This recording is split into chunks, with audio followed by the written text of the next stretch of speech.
Hello dear एजी class YouTube channel में आपका स्वागत है। बीए फोर्थ सेमेस्टर सेशन 2024 से 28 है और यह बिहार के सभी यूनिवर्सिटी के लिए है। हिस्ट्री एमजेसी 5 और यह यूनिट 3 का है। इसमें लॉन्ग क्वेश्चन बताएंगे और सभी क्वेश्चन को आपको याद कर लेना है। वीडियो को लास्ट तक देखना तभी आपको समझ में आएगा। तो चलिए वीडियो को स्टार्ट करते हैं। पहला नंबर क्वेश्चन है, वातापी के चालुक्यों की उत्पत्ति, इतिहास, कला एवं स्थापत्य का वर्णन कीजिए। तो चलिए इसका आंसर में हम देखते हैं क्या है, कैसे है इसका आंसर।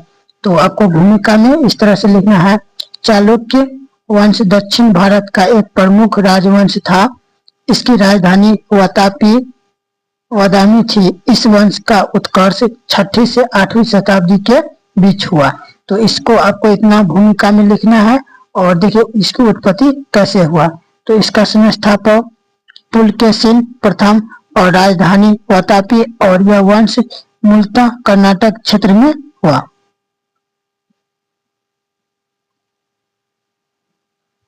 और सबसे प्रसिद्ध शासक पुलकेशिन द्वितीय और प्रारंभिक शासक में कृतिवर्ती प्रथम, मंगलेश पुर्तगाली प्रथम आदि थे।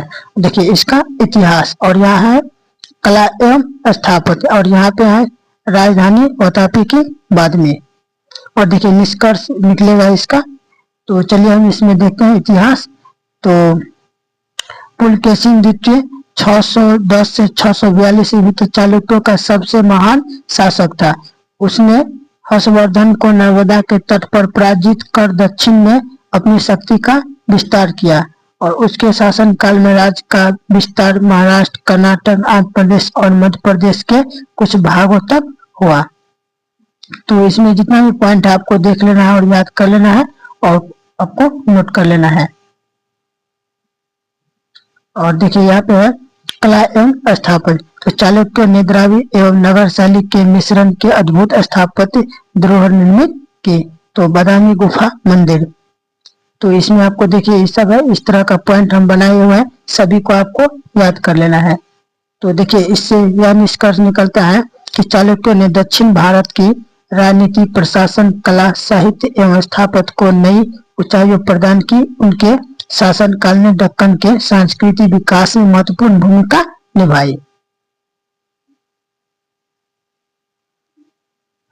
देखिए इसका महत्वपूर्ण बिंदु, चालुक्य वंश का 6वीं शताब्दी से 8वीं शताब्दी के बीच हुआ।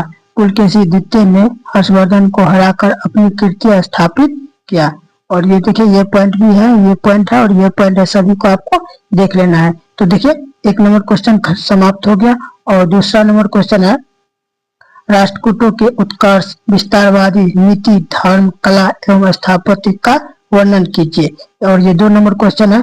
तो देखिए इसमें आपको भूमिका में आपको लिखना है इस तरह से, राष्ट्रकूट दक्षिण भारत का शक्तिशाली राजवंश था जिसने 8वीं से 10वीं शताब्दी तक शासन किया और दक्कन क्षेत्र में अपनी शक्ति का विस्तार किया।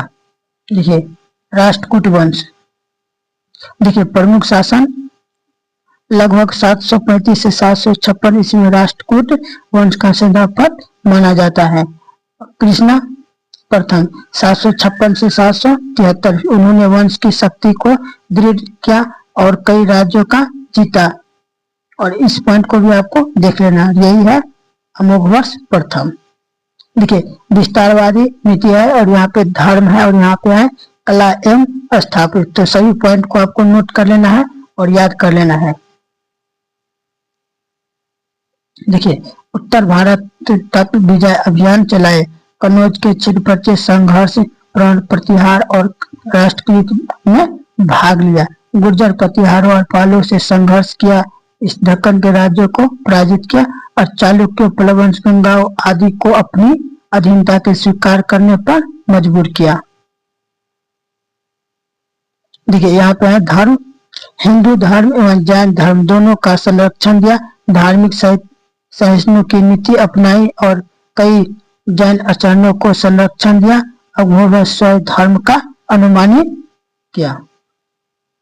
और यहाँ पे कला एवं स्थापत्य, तो इसको आपको नोट कर लेना है और याद कर लेना है।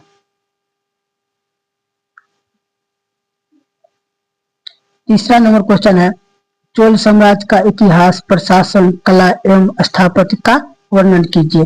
तो देखिए यहाँ पर भूमिका में आपको लिखना है चोल वंश क्या है। तो चोल वंश दक्षिण भारत का सबसे शक्तिशाली, संगठित एवं दीर्घकालिक राजवंश था। इन्होंने 9वीं से 13वीं शताब्दी तक दक्षिण भारत में अपना प्रभुत्व स्थापित किया। चोल वंश यह है।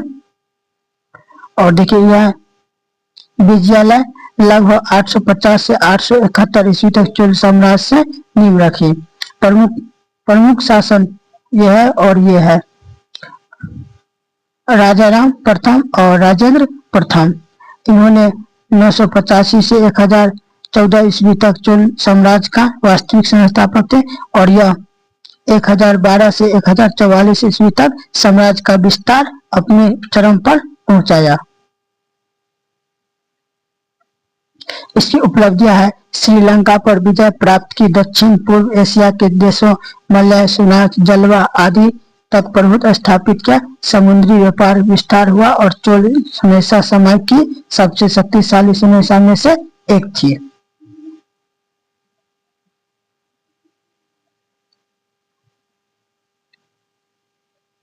और देखिए यहाँ पे कांस्य मूर्तियां और ये है, तो सभी को आपको पॉइंट करके नोट कर लेना है और याद कर लेना है। इसमें जितना भी पॉइंट बता है सभी पॉइंट को आपको याद कर लेना है।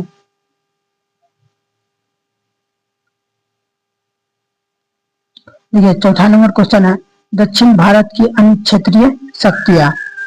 देखिए यहाँ पे है भूमिका और यहाँ पे दक्षिण भारत और यहाँ पे पल्लव और यहाँ पे पांडव, यहाँ पे चेर और यहाँ पे है काकतीय, यहाँ पे है गंगवंश और छठा नंबर है कदम और यहाँ पे 7वां नंबर पॉइंट में है सिंहल श्रीलंका। तो सभी को हम पॉइंट करके सभी को अच्छे से बताएंगे। तो देखिए यहाँ पे है भूमिका में आपको लिखना है चालुक्य एवं चोलों के अधिनायक का अनेक क्षेत्रीय शक्तिशाली ओबी जिन्होंने राजनीति, अर्थव्यवस्था, धर्म, कला, स्थापत्य के क्षेत्र में महत्वपूर्ण योगदान दिया। देखिए दक्षिण भारत है, यहाँ पे बंगाल और यहाँ पे बंगाल की खाड़ी, हिंद महासागर और श्रीलंका। देखिए पल्लव, इसकी राजधानी कहाँ है? कांची। ये 6ठी से 9वीं शताब्दी में हुआ और महाद्वीप हुआ और यहाँ पे ये आपको नोट कर लेना है। देखिए पांडव, इसकी राजधानी मदुरै है और प्राचीन काल के शक्तिशाली राजवंशों में से एक है। मोती, शंख एवं समुद्री व्यापार के लिए यह प्रसिद्ध था। तमिल साहित्य एवं संस्कृति के संरक्षण थे। देखिए चेर, इसकी राजधानी वज्री है, करूर है। तो वर्तमान केरल क्षेत्र में इसका शासन है। और यहाँ पर है काकतीय, इसकी राजधानी वारगल है और यह 12वीं से 14वीं शताब्दी में शासन किया, सिंचाई व्यवस्था, तालाब और विकसित किया। और यहाँ पे है गंगवंश, तो इसकी राजधानी तलकाई मसूर क्षेत्र में है। और यह कदम, तो इसकी राजधानी बनसाई है, बनवासी। और यहाँ पे सिंहल, इसकी राजधानी अनुराधापुर। तो चेलों से कई बार युद्ध हुआ और बौद्ध धर्म प्रमुख केंद्र अनुराधापुर एवं पुलुमित का नगरों का विकास हुआ। तो इस तरह से आपको नोट कर लेना है और सभी पॉइंट को आपको याद कर लेना है। और इसमें जितना भी पॉइंट बताए सभी को आपको याद कर लेना है। बहुत ही इंपॉर्टेंट पॉइंट सब बताया है।